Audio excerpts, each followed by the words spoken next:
อนอบน้อมต่อพระรัตนตรัยแก้วเจ้าสามประการน้อมเอาคุณพระพุทธเจ้าคุณพระธรรมเจ้าคุณพระสังฆเจ้าคุณพระอรหันตเจ้าอริยสงฆ์เจ้าชูตนจุองค์ได้เมตตาแผ่ปรมีมาปกเก่าเกษาปกห่มรักษาครูบาอาจารย์พระมหาเถระพระเถรานุเถระเปื่อนสหธรรมิกสหพรหมจารีทุกรูปทุกองค์พวกห่มหักษาศรัทธาสาธุชนคนดีเท่าแก่อีป่ออีแม่ทั้งหลายทุกท่านทุกคนที่ติดตามรับฟังรายการเสียงธรรมยามค่ำสารธรรมยามค่ำตั้งสถานีวิทยุเพื่อการศึกษาวิทยาลัยสงฆ์นครลำปางและสถานีวิทยุในเครือข่ายคลื่นสีขาวเพื่อชาวประชาซึ่งจะรับสัญญาณไปออกอากาศตั้งเจียงใหม่พ่องตั้งเจียงไฮ้พ่องในช่วงเวลานี้ก็ต้องขอกราบในเมตตาท่านพระครูอภิวัฒนวิกรมและท่านอาจารย์พระครูสมุวิสุวัฒน์วรกิจโจซึ่งทุกครั้งติดสถานีต่างเจียงใหม่บ่มีไผจัดรายการก็จะเชื่อมสัญญาณจากต่างลำปางไปโดยตลอดเนาะก็ขอบคุณเป็นอย่างสูงเด้อครูบาอาจารย์ที่เคารพขอบคุณครับศรัทธาญาติโยมทั้งหลายทุกท่านทุกคนที่สำคัญต่างสถานีวิทยุวิทยาลัยสงฆ์นครลำปางดร.จิรศักดิ์ปันลำดร.แอมพัชริยาฟองจันตาน้องนัทสถาพรสุธาคำได้ร่วมการบริหารจัดการสถานีเป็นสถานีธรรมะเป็นสถานีเพื่อการศึกษาศาสนาวัฒนธรรมและสาระบันเทิงต่างๆเป็นสถานีที่มีผู้ติดตามรายการถือว่าเยอะในจังหวัดลำปางของเราถ้าเป็นสถานีธรรมะก็มีแฟนรายการที่ฟังธรรมะกันเยอะเนื่องจากว่ามีครูบาอาจารย์พระสงฆ์องค์สังฆเจ้ามาร่วมกันจัดรายการที่สถานีของเราหลายรูปหลายองค์เนาะศรัทธาญาติโยมพบปะกันวันนี้วันที่7เดือนกุมภาศักราชพระพุทธาได้2568พระวาสาวันนี้ก็เป็นวันแรกในการประกอบพิธีทางศาสนาและก็ในการเปิดโครงการตั้งธรรมหลวงที่วิทยาลัยสงฆ์นครลำปางซึ่งก็มีการถ่ายทอดภาพและถ่ายทอดเสียงตั้งแต่ตอนเจ้าประมาณสัก9 นาฬิกาเป็นต้นมาตั้งคลื่นสีขาวก็เชื่อมสัญญาณรับสัญญาณไปออกตั้งเชียงใหม่ตั้งแต่10 นาฬิกาเป็นต้นไปเนาะจนฮอดแมลงมาค่ำที่ผ่านมานี้ขณะนี้กิจกรรมต่างๆก็ยังดำเนินต่อเนาะสถานในส่วนของโครงการตั้งธรรมหลวงนั้นก็เปิดโครงการเมื่อตอนบ่ายโดยท่านผู้ว่าราชการจังหวัดลำปางวันนี้ได้มอบหมายให้ท่านรองผู้ว่าเนาะได้มาเป็นตัวแทนของท่านผู้ว่าในการเปิดโครงการแล้วก็ยังมีข้าราชการส่วนต่างๆของ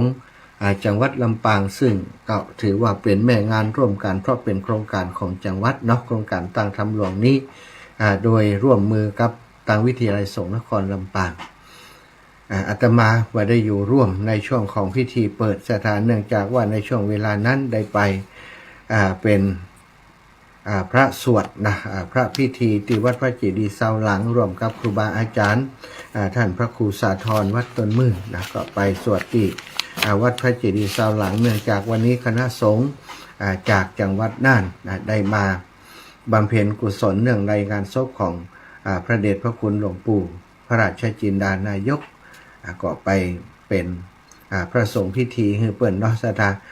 กลับมาก็ถึงที่วิทยาลัยสงฆ์นครลำปางก็บ่าย2เกือบจะบ่าย2 โมงเนาะเปิ่นก็เริ่มเข้าสู่พิธีในการตั้งธรรมหลวงเทศน์ธรรมหลวงพอดีสถานการมาลัยต้นนะการมาลัยต้นแล้วก็การแรกเป็นมาลัยต้นการที่2เป็นมาลัยปลายการที่3ก็เป็นอานิสงส์เวสสันดรแล้วก็การที่4ก็เป็นคาถาปันเนาะ4กันด้วยกันสำหรับวันนี้หลวงปู่พระครูปฏิภาณธรรมทินก็ได้มาเทศน์ธรรมอานิสงส์เวสสันดรในภูที่3นะอาตมาก็อยู่ด้วยหลวงปู่ได้เกินหนึ่งต้องหีบกลับมาเพื่อจะ จัดรายการที่นี่สถาก่อนอันนะคำนี้สถาก็มาได้ฟังรายการเนาะขอบคุณคุณโยมเทียมฟ้าคำป่าแล้วนมัสการเจ้าท่านเดียวโอนตังไปไปร่วมบุญในทำโรงทานก๋วยเตี๋ยวเนอะ โยมเทียมฟ้าคำป่าแล้วเนาะขอเลขบัญชีเดี๋ยวก่อนเนอะออกรายการแล้วจะส่งไปให้เนาะโยมเรนูชัยวงศ์โยมแม่เรนูชัยวงศ์จากเชียงใหม่นะสาธุติดตามอยู่นะขอเจริญพรขอบคุณโยมแม่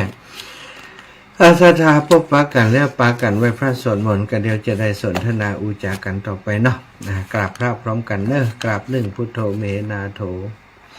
กราบสองธัมโมเมนาโถกราบสามสังโฆเมนาโถอิมินาสกาเรนะพุทธังอภิปูชยามิอิมินาสกาเรนะธัมมังอภิปูชยามิอิมินาสกาเรนะสังฆังอภิปูชยามิอะระหังสัมมาสัมพุทโธภควาพุทธังภคะวันตังอภิวาเทมิกราบสวากขาโตภควตาธัมโมธัมมังนะมัสสามิกราบสุปฏิปันโนภควโตสาวกสังโฆสังฆังนะมามิกราบ นะโมตัสสะภะคะวะโตอะระหะโตสัมมาสัมพุทธัสสะนะโมตัสสะภะคะวะโตอะระหะโตสัมมาสัมพุทธัสสะนะโมตัสสะภะคะวะโตอะระหะโตสัมมาสัมพุทธัสสะ พุทธังสารนังกัจฉามิธัมมังสารนังกัจฉามิสังฆังสารนังกัจฉามิตุติยัมปิพุทธังสารนังกัจฉามิตุติยัมปิธัมมังสารนังกัจฉามิตุติยัมปิสังฆังสารนังกัจฉามิตาติยัมปิพุทธังสารนังกัจฉามิตาติยัมปิธัมมังสารนังกัจฉามิตาติยัมปิสังฆังสารนังกัจฉามิอิติปิโสภะคะวะอะระหังสัมมาสัมพุทโธวิชชาจารณะสัมปันโนสุขาโตโลกวิทูอนุตตโรปุริสธรรมะสารทิสัทธาเทวมนุษสานังพุทโธภควติสวากขาโตภควตาธัมโมสันทิฏฐิโกอากาลิโกเอหิปัสสิโกโอปานายิโกปัจจตังเวทิตาโพวินโยหิติโสปฏิปันโนภควโตสาวกสังโฆอุชุปฏิปันโนภควโตสาวกสังโฆยายะปฏิปันโนภควโตสาวกสังโฆสามิจิปฏิปันโนภควโตสาวกสังโฆยัตถิทังจัตตาริปุริสายุขานิอัฏฐปุริสปุคลาเยสะภะคะวะโตสาวกสังโฆอาหุนายโยปาหุนายโยทักขินายโยอัญชาริกะระนิโยอนุตตรังปุญญเขตังโลกัสสาติศรัทธาญาติโยมกราบราบพร้อมกันเนอะกราบหนึ่งพุทธังวรันตังสิราสานะมามิ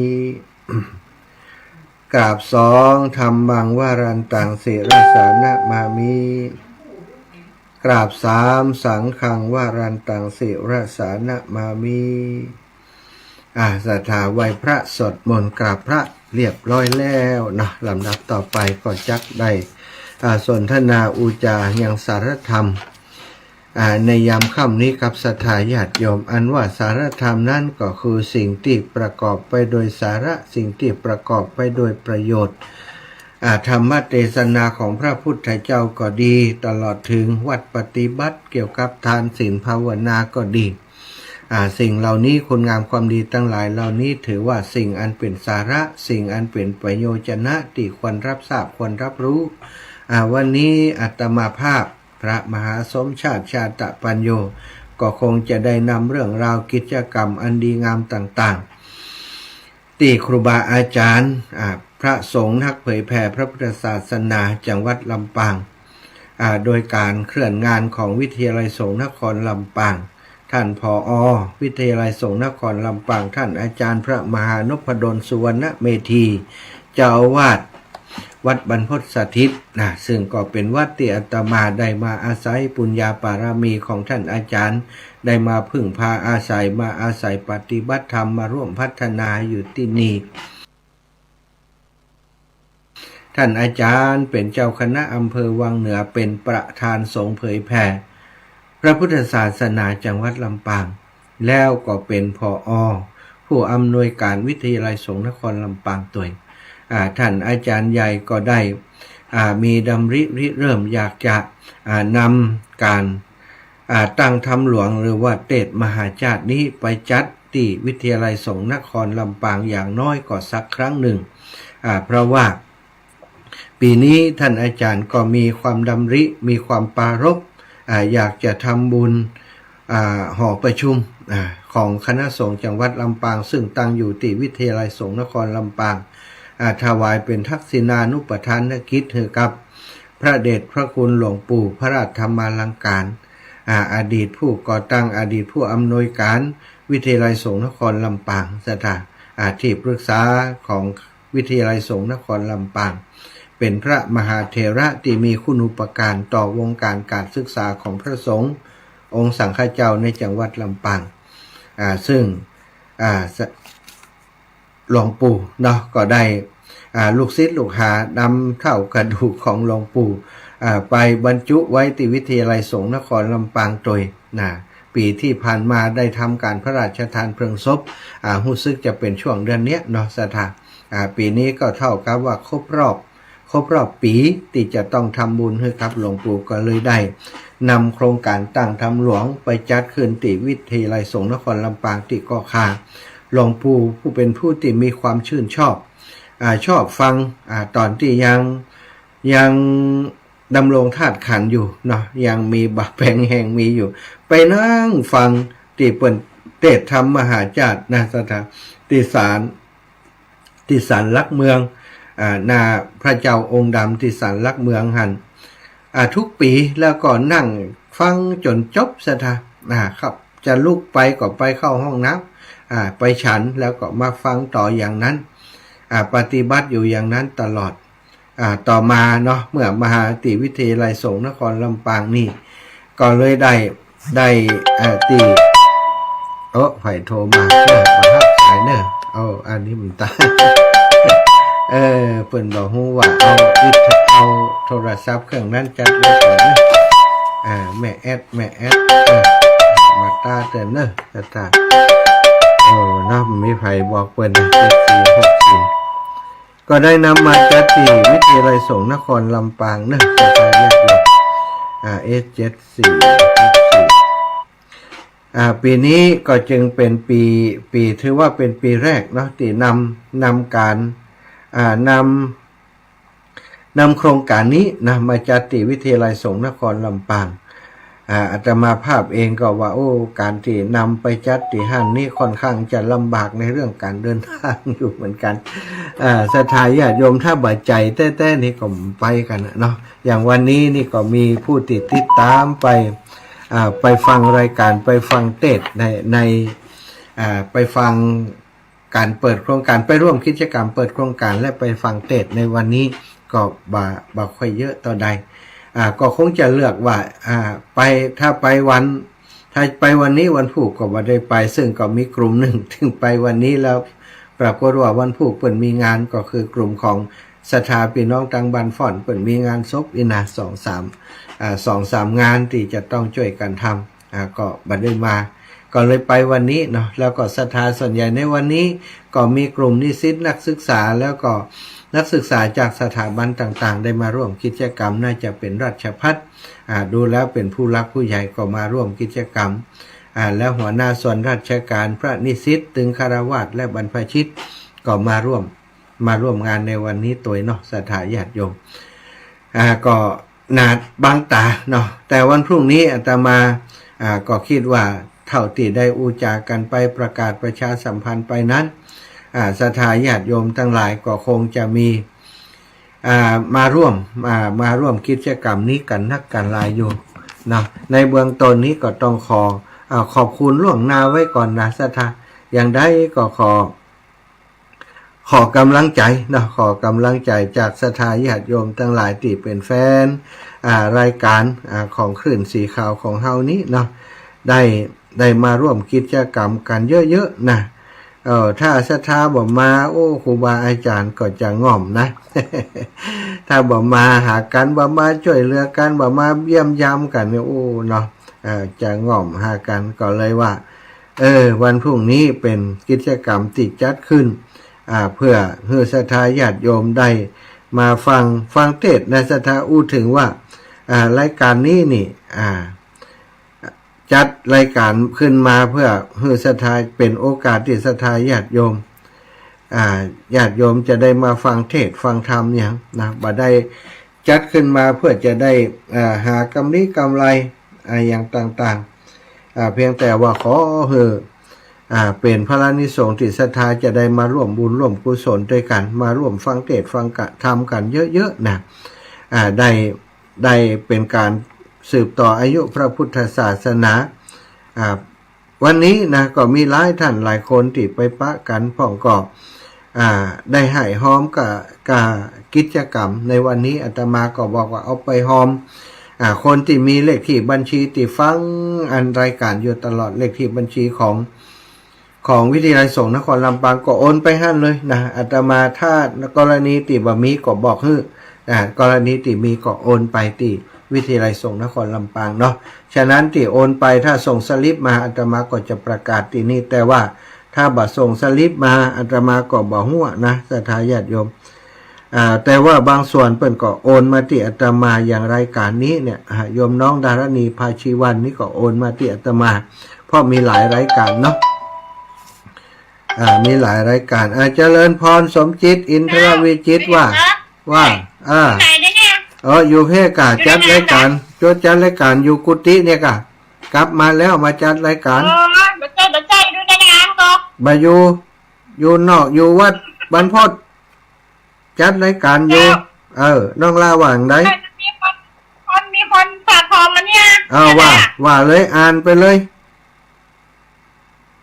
ก้อยโอนปีมอจะร้อนนะเจ้าน้องอ่านเลยแม่ทองแก้วจิตมั่น100แม่ทองแก้วจิตมั่น100แล้วก็แม่เลี้ยงรองเคฮะ100เจ้านี่หอมหยังกันเทศกะอย่างก็ได้ก๋วยเตี๋ยวไปเตอโอเปเตอร์หอมก๋วยเตี๋ยวบ่เนาะก๋วยเตี๋ยวบ่เด้อนะมันผูกเลี้ยงเปิ้นแหนมมีโรงทานมันผูกโรงทานก๋วยเตี๋ยวเจ้าเนาะสัตว์ตัวอันหอมโรงทานเจ้าได้เจ้าละขอบใจเนอะขอบใจล่าเนอะไปวันนี้เนอะเจ้าก็เรียกเป็นหยังจ้าสาธุค่ะละโยมน้องสมจิตอินทรวิจิตญาติโยมจากผาแมวร่วมสมทบทำบุญตามธรรมตามธรรมหลวงเจ้านะมีป่อพินอุทิยะเกิดปีมะโรงงูใหญ่100 บาทแม่น้อยอุทิยะเกิดปีฉลูนะ100 บาทครอบครัวนายสนนางรองทองตะริน100 บาทป่อศรีวงแม่จันเพ็ญพาชีวันเกิดปีขานกับปีเถาะ100 บาทนายพงศกรคลังภูเขียวนางสาวดารณีพาชีวันปีเถาะกับปีขาน100 บาท แม่พัดยาวิชัยเกิดปีละกาไก่50 บาทอันนี้ก็จะปักตนให้เลยเนอะร่วมทำบุญค่าน้ำค่าไฟและโรงทานนะอันนี้ก็ครอบครัวพ่อพินแม่น้อยอุทิยะค่าน้ำค่าไฟ100 บาทโรงทาน100 บาทครอบครัวพ่อศรีวงศ์แม่จันเพ็ญพาชีวันค่าน้ำค่าไฟ50 บาทโรงทาน50 บาทนายพงศกรค่ะพงศการอิรวาลานายพงศกรพงศกรได้นายพงศกรครังภูเขียวนางสาวดารณีพาชีวันค่าน้ำค่าไฟ50 บาทลงทานแหม50 บาทครอบครัวแม่พัดยาวิชัยค่าน้ำค่าไฟ50 บาทครอบครัวป่อพินแม่น้อยอุทิยะมอบถวายให้พระอาจารย์เป็นการส่วนตัว100 บาทยอดรวมทั้งหมด1,100 บาทพอดีนะอันนี้ก็จะเอาปักตนให้ลาเลยเนอวันพรุ่งนี้ตนตามปีเกิดเนาะเกิดปีอย่างเพิ่นจะปักตนใดวันพรุ่งนี้ก็จะเอาปักให้อันนี้ก็อนุโมทนาบุญกับอีลาเนาะน้องดารณีพาชีวันอันนี้จากที่ไหนจ๊ะจะเลินปอนฮัลโหลครับเจ้าแม่ว่าแม่โอนตังค์ให้คุณเนอะพ่อแม่ไปเลยไปแม่ไม่รถโอ้ได้โอนตังมาแล้วเนาะแต่จากเตี้ยผมไปต้อยหมูมันล่องเขาอ๋อเจ้าอีแม่มได้มาขี่รถเขี่ยมาปะไปแล้วอันผลิตเมื่อลูกเบาเด้อเจ้าโยมแม่อีแม่โอนมาแล้วเนาะเจ้าแต่กี้นี่ลูกสาธุเจ้าแม่200นะสาธุเจ้า200โยมแม่สมใจปีบ้านใหม่อันนี้ก็ทุกการทุกงานให้หอมมาตลอดเจริญปอง2054เจ้าน้องนะโอ้อีละนึกว่าจะบอกอาจารย์น้องจะเอาก๋วยเตี๋ยวไป10 กิโลบอกไป10ไเตรียมน้ำไปเพื่อนเด้อ10กเจ้ารถสุคนน้ำสกุลยังก็จำได้น้องแสนยอดเจ้าโตอากาศอย่างจดไว้อย่างไรนี่กันเจ้าอันนี้ไผ่เจ้าละอูกับคนขับรถแล้วกันอูกับคนขับรถแล้วครับไปส่งก่อนไปห้องขับคนเดียวกับพระอาจารย์ไปคนเดียวไปด้วยกันกันไปด้วยกันได้กล่าวว่าไปเจ้าแต่ตัวเนอะปอกบุญทาไข่ไปก่อนถ้าไปก็ไปด้วยกันเพื่อเป็นไข่ฟังทำไอ้ปอดเนาะถามเป็นพอเนอร์ละเนอะเจ้าสัตุนาละนาขอบใจมากเจ้าสัตุจ้ารถสุคนรถสุคนแสนยศนะน้องติ๊กฟังเด้อก๋วยเตี๋ยวนี่มี10 กิโลนะก็เอาไปเพิ่มถ้าพรุ่งนี้มันปอเนาะถ้าสมมุติว่าโรงทานมันมีบ่เยอะก๋วยเตี๋ยวก็คงจะต้องทำเพิ่มคือปอซะท่าเป็นเท่าใดก็ว่ากันเนาะตังบ่มีหลายแต่ใจมันถึง ตังบ่มีหลายแต่ใจมันถึงจะได้ก็เลี้ยงลงทานนี่มันเป็นบุญเป็นกุศลเด้อซะท่าโดยเลี้ยงลงทานมันเป็นบุญเป็นกุศลใหญ่นะสถาเกิดมาทุกภพทุกชาติจะได้เป็นผู้ตีมั่งมีสีสุขนะปราศจากทุกโศกโรคภัยมีกินมีใจตลอดไปนอกจากนี้นี่ขาดสนพ่องมีบานักบานายังกระจ่างมันสถา จัดนาในขอว่าต้องมาเป็นคนทุกคนจนแหมนะก็คือเป็นคนที่อยู่ดีมีสุขมีกินมีใจเตตานบาขาดขอประกาศสำหรับคนที่เปิ่นให้หอมมานะถ้าบ่ครบบ่หมดอย่างใดศรัทธาจะไปโกรธไปเกลียดนะบางทีมันบัดตันแล้วบางทีมันจดไว้ตรงนั้นตรงนี้เนี่ยเปิ่นโทรมาก็จดไว้เนาะมาแหมแล้วสมจิตว่ายังได้อีล่ะก๋วยเตี๋ยวคาดแหมถึงคาดก็บ่คาดแต่ว่าบัดเดี๋ยวนี้ถ้าสมมุติว่ามันบ่มีลงทานนักก็ต้องทำเพิ่มละต้องลงทุนเพิ่มไปแหมเอกเจ้า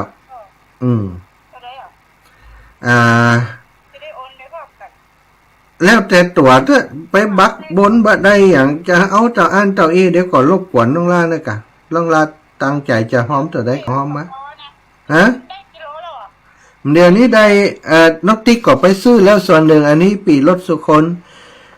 เปิดหอมมาแหม10 กิโลละล่าหอมอันนี้ไปซื้ออันอย่างก็ลูกกินปะ อ๋อลูกจิ้นกิโลอะ หัวแล้วแต่หนัวกะ 10 โล20 โลอย่างก็ว่าก็ สิบ เป็นกลางกิโลอะ 10 โลเนาะเอาลูก เอา10 โลแหละ ลูกกิน10 โลเอาไปเปาะกันเอาเนาะเดี๋ยว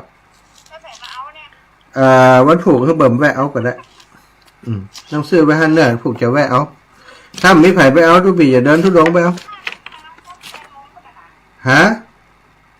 ร้านมันเปิด8 โมงการเนี่ย อ๋อได้กะไปอยากเนี่ยว่ะ8 โมงกับ8 โมงกะของมันมีอะ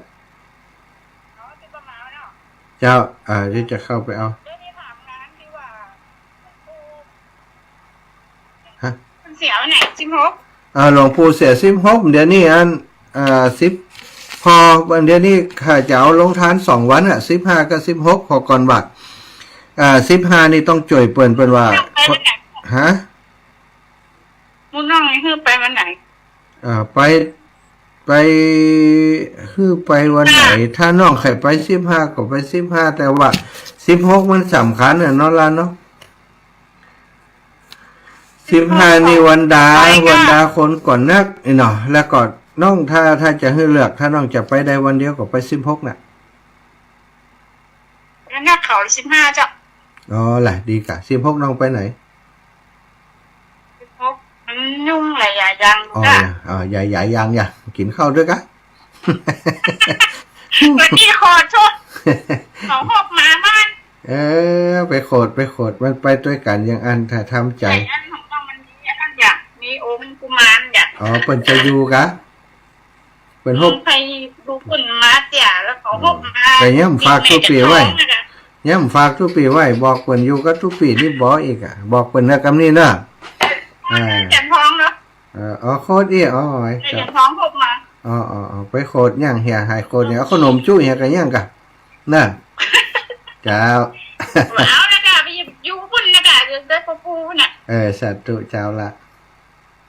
โอเคเอาไปอันพวกเราเนอะ เจ้าต้องละ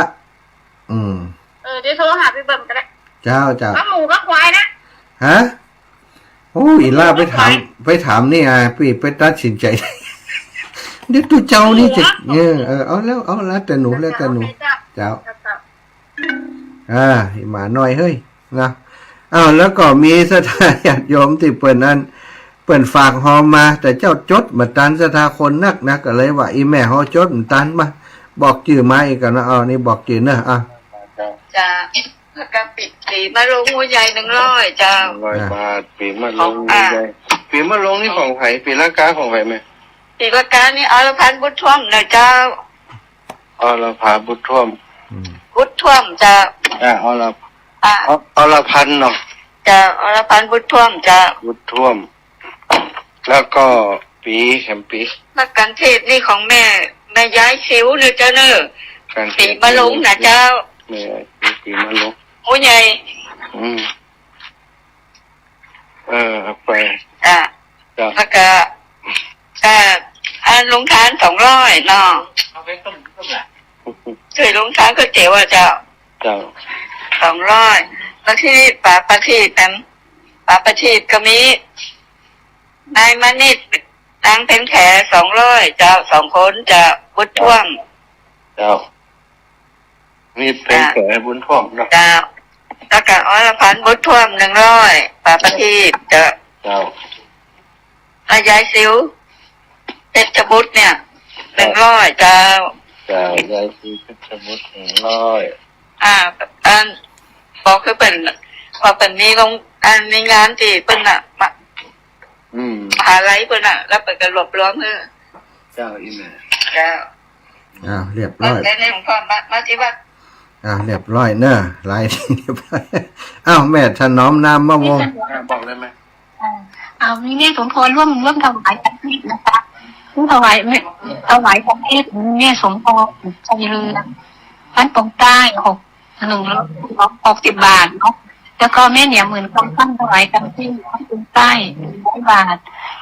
แม่สมพรในเดือนที่ก็วันเกิดเนาะเกิดตาวันเกิดอะไรนั่นวันเทศเอาเนาะซ้ำกันเนาะ6 ดาวแล้วก็มีนายชุมพลใช่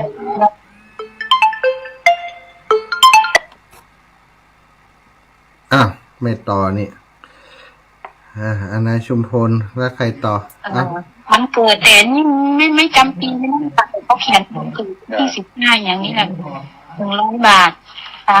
แล้วก็มีแม่อะไรแม่เครือวันตันตุ้ยแม่เครือวันเขาไม่ได้ระบุว่าทำอะไรแต่ว่าร่วมทำบุญที่วัดปางเจ้าค่ะท่าน เรียบร้อยอ้าวคนนี้กลับมายิกใครเอ่ย ใครเอ่ย นมัสการครับ โอ้เรื่องอย่างนี้กำลังออกรายการอยู่ฮะแอมรอบครับเนาะอย่างโอ้ตั้งทำหลวงนี่ได้อย่างยิ่งใหญ่เลยครับเนาะนั่น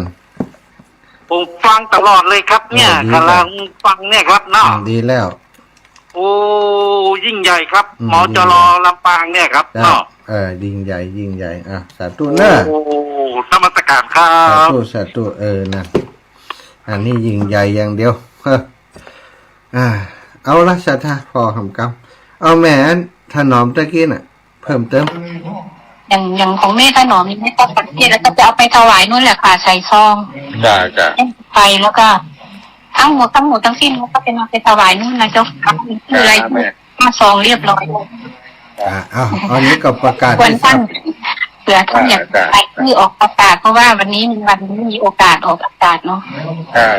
แต่จะไปปล่อยค่ะท่านถ้าว่าค่ำกว่านี้ยังไม่ไปปล่อยอยู่เดี๋ยวมาโอเคแม่จันดีสุขเจริญสัตว์ปีมะเสงคนละ100ลูกสาวกับแม่จันดีคนละ100กับเลี้ยงก๋วยเตี๋ยวแหม100นะเจ้า300พอดีเนาะเป็น300เจ้าโอนไปจากที่ละเจ้าอนุโมทนาบุญบอกแม่จิมเด้อสาธุเจ้าสาธุเจ้าแม่จันดีสันนาเมงสาธุเด้อโยมแม่อันนี้รถของไผแม่เทียมตาแม่เทียมเจ้าแล้วก็น้องรักเจ้าอู้คนเดียวน้องรักธิดาเจ้ารักธิดาเห็นตาเจ้าเหนียวก็200 บาทก็ได้เจ้าห้องกันเนาะกันปีอย่างเจ้าน้องเกิดปีฉลูปีฉลู200 บาทเนาะเจ้าจ้ามี2 คนเนาะมี2 คนเนาะเจ้า2 คนน้องขอเลขบัญชีเจ้า53เดี๋ยวเจ้าเด้อเดี๋ยวเอานี่ดีกว่าโอนไปอันของวิทยาลัยส่งเลยดีกว่าเดี๋ยว503นี่คือของวิทยาลัยส่งเลยเจ้าต้องโอนมาเสียอาจารย์เพราะมันจะได้ง่ายที่ข้างโอนต่อไป503เดี๋ยวก่อน503นี่คือเลขบัญชีคือเลขบัญชีสาขาเดี๋ยวกัน503จดให้ครบกันกันอันนี้เปิดอันเซาะเลขบัญชีธนาคารกรุงไทยเจ้าเลขที่บัญชีมีแล้วกันเลขบัญชียังมามีต้องจะโอนเลยเข้าน้องเข้าไหนนี่ของน้องเลยน้องจะจะเข้าใจแล้วครับอันนี้ก็กรุงไทยเจ้ากรุงไทย503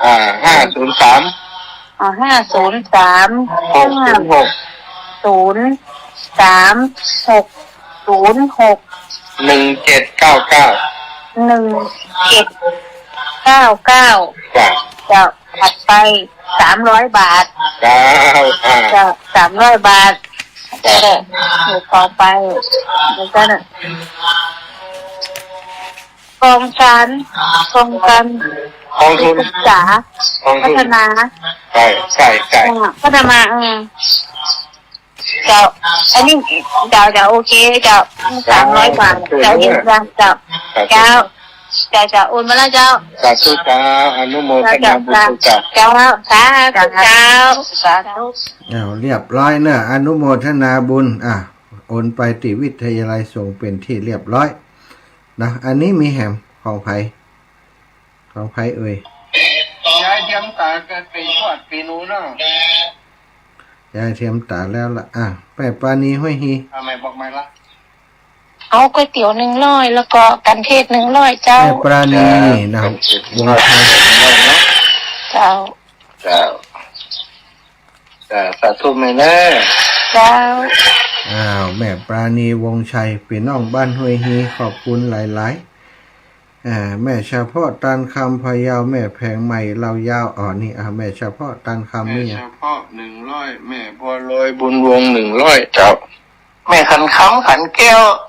50 บาทอีกแม่ขันคำขันแก้ว50 บาทเนาะนั่นกับปฏิทินเนี่ยได้เลยจ้ะ แต่ละคนเก็บตกนะเก็บตกแม่แพงบ้านใหม่เรายาว แม่น้องลงทานสลัดจ้ะ แม่ยายเหลียวอันมีสลาดตีหอมลงทานก๋วยเตี๋ยวลอยนะ เจ้า ลาตีปะผลเอาตานตีว่าวันนี้ผลไปตานบัดปลาส้มปล่อยตานนี่ก็หลังวิหาร เจ้าแม่ฉลองวิหาร วิหารลอยนี่แหละหลังหารสาวของแม่สมพรกะตานก๋วยเตี๋ยวลอยแต่ตานลงทานลอยนะ เจ้า ลงทานแหละแต่อันนี้ที่ก็บอกแล้วกันที่บอกแล้วในทางแม่สมพรกะอย่างเดียวกันนะกับแม่คำมอนนะ อันนี้อันของวัดศรีภูมิมาจบไปแล้วเนาะศรัทธาญาติโยมญาติโยมที่ขอเลขบัญชีเนอะขอเลขบัญชี503เลขที่บัญชีธนาคารกรุงไทยเนาะของวิทยาลัยสงฆ์นครลำปาง503-606-1799 503-606-1799วิทยาลัยสงฆ์นครลำปางเนอะศรัทธาญาติโยมวิทยาลัยสงฆ์นครลำปาง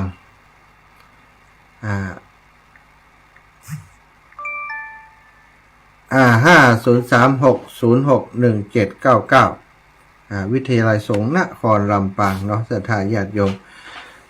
ทุนการศึกษาพัฒนากองทุนการศึกษาพัฒนานิสิตวิทยาลัยสงฆ์นครลำปาง503-606-1799กรุงไทย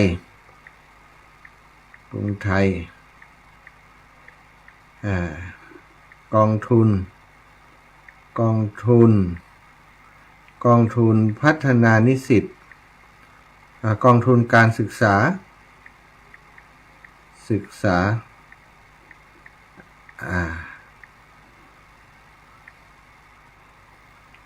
ศรัทธาญาติโยมใครจะร่วมบุญตัวให้หน่อยก็โอนไปที่วิทยาลัยสงฆ์นครลำปางโดยใดเนอะกองทุนพัฒนาการศึกษาวิทยาลัยสงฆ์นครลำปางเนาะอันนี้ก็เป็นแล้วก็มีญาติโยมที่ให้หอมมาเนอะอาตมาจะอ่านตามหน้าซองโดยกรรมแม่ย่าเรียบวังสมบัติที่ก็หอมมาใจจ่ายร่วมใจจ่ายเป็นการส่วนตัวก็เอามาร่วมบุญกับก๋วยเตี๋ยวนี่นะอย่าเนอะแม่กิ่งแก้วมณีเนตรพร้อมลูกหลานแม่หมวกแก้วเดียวบ้านโทกหัวจ้างปีวอกนะแล้วก็แม่คำปันกาสอนบ้านโทกหัวจ้างลงทานก๋วยเตี๋ยววิไลสงฆ์แม่น้อยบัวไขวงหารนี่ทำบุญบันเกิดแม่เบาะตันนะวงนี่ก็ร่วมบุญมาอันนี้กาน้ำกาไฟไม่ประสงค์ออกนามแม่กาบแก้วสีอินแก้วอันนี้ถวายคืนร่วมทำบุญเจดีย์ซาว200ค่าน้ำกาไฟ50 บาทแล้วก็ร่วมบุญมาวิทยาลัยสงฆ์200 บาทเนอะแม่กาบแก้วสีอินแก้วแม่ปราณีพร้อมลูกหลานแม่ปราณีสายเครือมอนโปงแสนทอง100 บาทแม่ฟองแก้วจิตมั่นค่าน้ำมันรถ100แม่พาบ้านฟ่อนก๋วยเตี๋ยว50 บาทสมจิตอินทราวิจิตบ้านฟ่อนร่วมบุญกับตุปีแล้วแต่ตุปีนะ200 บาทแล้วก็แม่คำปันค่าน้ำมัน100แม่ดวงบุญหมื่นตาบุตรปีจอ100แนวแม่สุขคำป่าแล้วกะน้ำกะไฟ100ก๋วยเตี๋ยว100ปู่จาทำปีกุล100น้องกอยปู่จาทำปีขาน100เรียบร้อยเนอะแล้วก็แม่สายป่อสายหอมกะน้ำมันรถ กระน้ำกาไฟ100บูชาธรรมปีเกิดปีกระต่าย100หอมขาดก๋วยเตี๋ยว100เป็น300 บาทสาธุอนุโมทนาแม่นะวันผูกก็จะเอาไปเสียบต้นให้แม่เลยเนอะอันนี้แล้วก็มีไผ่นางสังเวียนแมวจันวงต้านหาเจ้ากรรมนายเวรนี่100 บาทแม่นี่ก็เรียบร้อยเดี๋ยวอ่านติจดตะคืนก่อนศรัทธาญาติโยมแม่นิตยา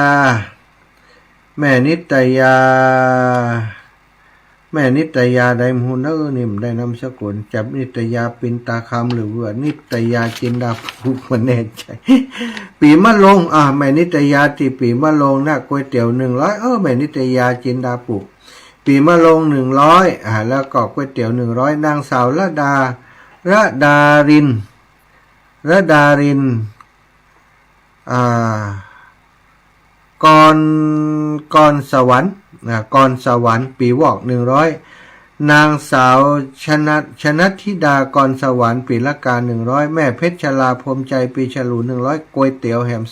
200แม่การจนาชัยนารินปีขาน50 บาทก๋วยเตี๋ยว50 บาทประทีป50 บาทสาธุเด้อโยมแม่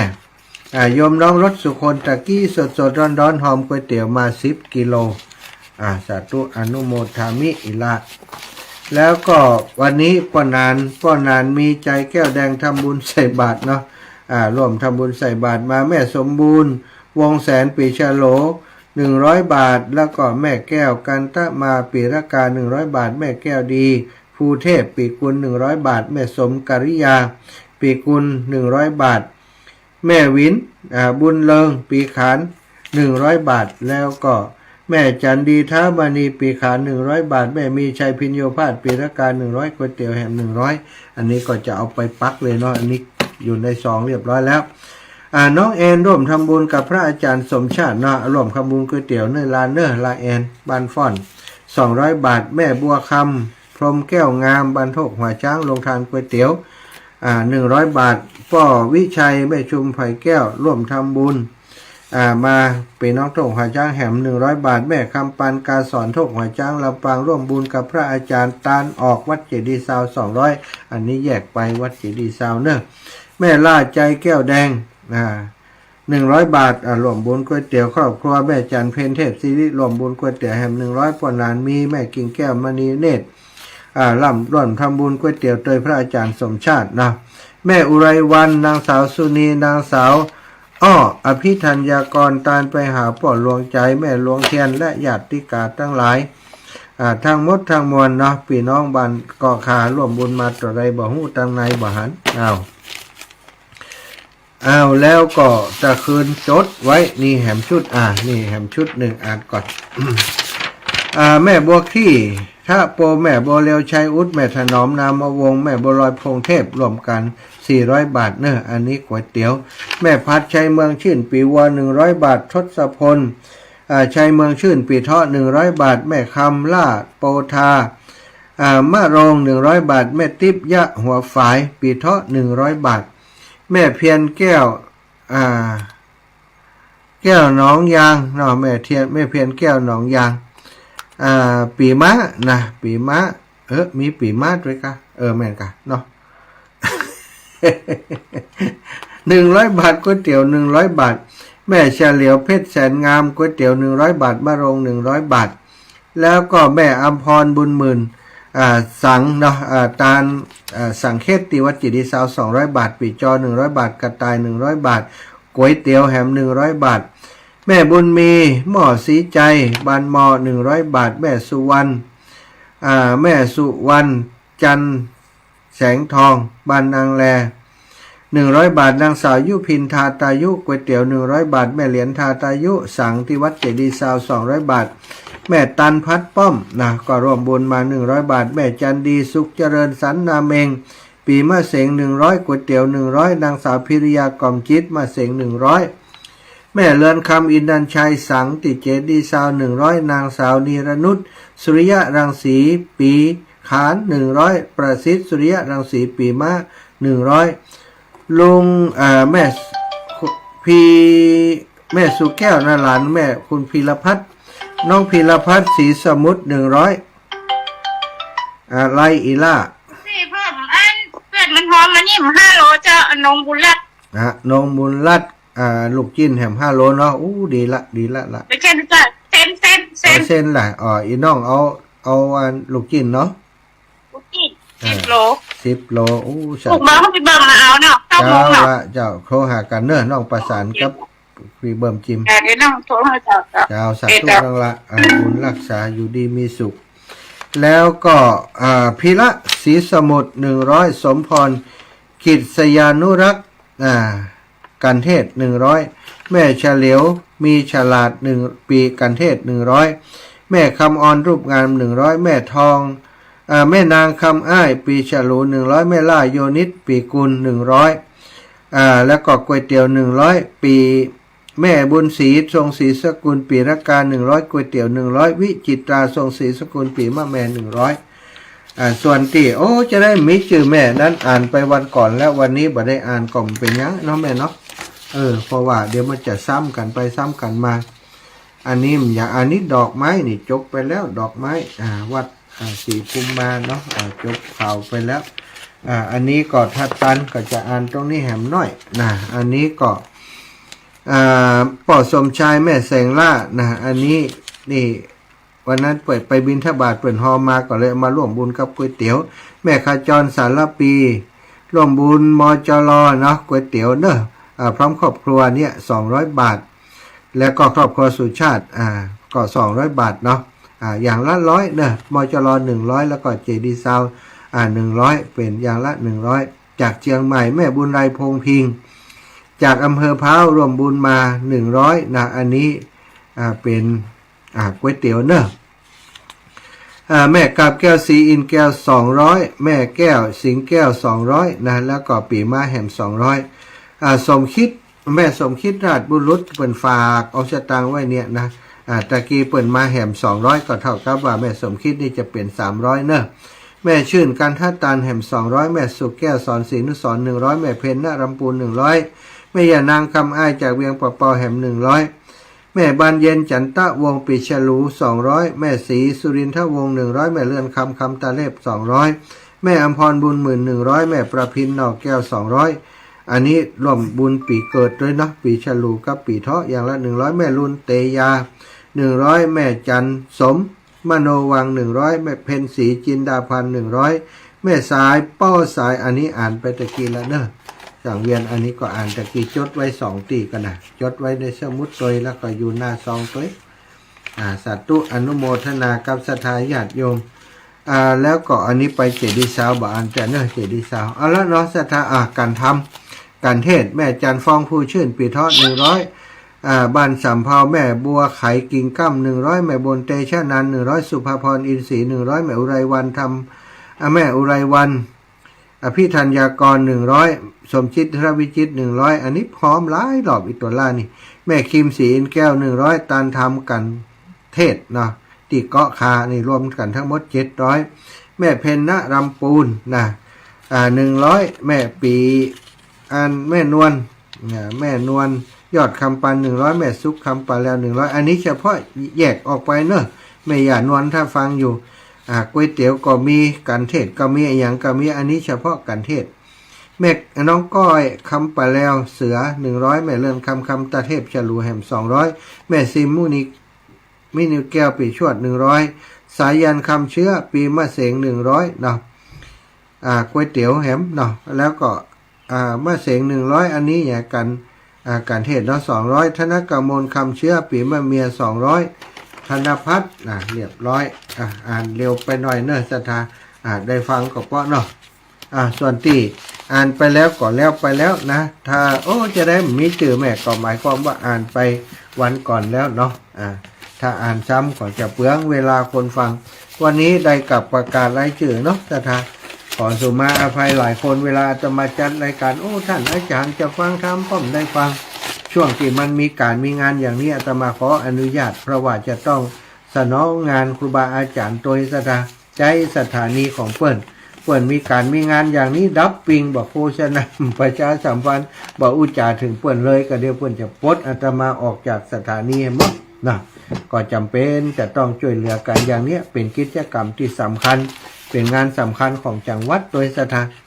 จริงๆแล้วบัจใจว่าแค่ทดแทนบุญคุณแต่มันหมายความว่าได้ส่งเสริมศรัทธาญาติโยมทั้งหลายได้ฟังน้ำฟังธรรมด้วยเนาะเอาละเนอะเวลาหมดเวลาก็จักนำรายการจากลาศรัทธาไปโดยเวลาเพียงเท่านี้ขอความสุขสัสดีจงมีแก่ศรัทธาสาธุชนคนดีทุกคนทุกท่านจัตตารโอธรรมาวัฏันติอายุวันโนสุขังพระ